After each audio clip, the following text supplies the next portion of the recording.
When you watch a lot of videos on YouTube, you start to notice a pattern developing, where a lot of people are doing the same thing, almost as if they're following this step-by-step guide on how to make money from playing video games and prove your parents wrong.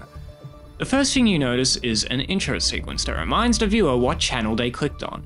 These generally fall into two categories: brief but hilariously overwrought, or 6-minute long disconnected gameplay montages set to a new metal or dubstep song.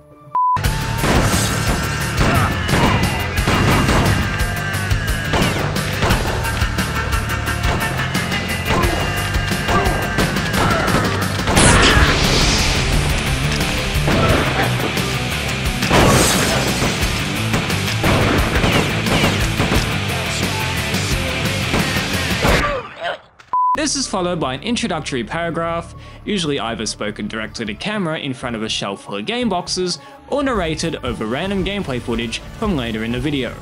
There's usually a bit of a historical setup too. This usually involves static graphics and screenshots of websites slowly panning across the screen.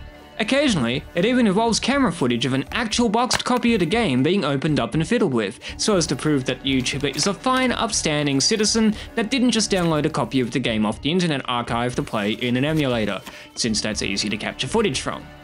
This is all generally soundtracked with a random choice from Kevin MacLeod's Incompetech library, since that's the only place on the internet where free, royalty-free music exists.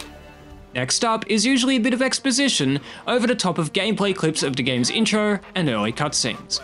Sometimes this is just a straight book report-esque setup, but fairly often the YouTuber will fancy themselves a bit of a snarky smart mouth and will punch up the description with unflattering comments on the characters, their looks, and their decision-making processes throughout the course of the plot.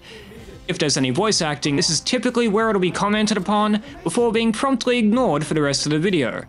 Unless it's aggressively irritating. Welcome to Hacker Central. Hiya. Know your enemy. That's what I always say. From there comes an initial discussion of the minute-to-minute gameplay narrated over raw gameplay footage, generally giving the basic idea of how the game plays before the YouTuber opines about it more directly. Usually one character or scene will be referred back to as a running joke throughout the video. And since YouTubers are generally talented and enthusiastic amateurs and not professionally trained radio broadcasters, you can usually expect monotone narration, run-on sentences, and generally odd ways of reading out a pre-prepared script. Here, we've reached a point where the YouTuber explains what they like or don't like about the game. Since we're all aggressive Generation X millennials and we're not your daddy's IGN, this is usually punctuated with profanity and R-rated metaphors involving body fluids or genitalia. But when it's not, dad jokes usually omnipresent.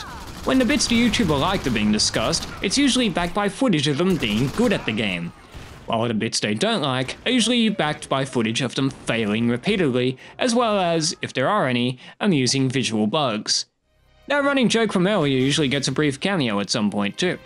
Finally, we reach the conclusion of the video, and an excuse to use any gameplay footage that was recorded but hasn't been used yet before it gets deleted off the hard drive to reclaim space.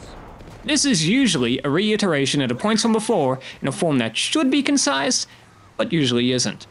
Sometimes there's a reference to the YouTuber's audience under some cute nickname like the YouTuber Army or the YouTuber Force or whatever, to get them to pay attention and realize that, yes, I'm talking to you. You should listen to me. I'm smart and I care about you. Am I right, Marines? Sir, yes, sir! Damn right I am. Also, that running joke from earlier usually makes one last appearance, usually as a punchline to the final verdict. Now that we've reached the end of the video, the YouTuber can get to what really matters.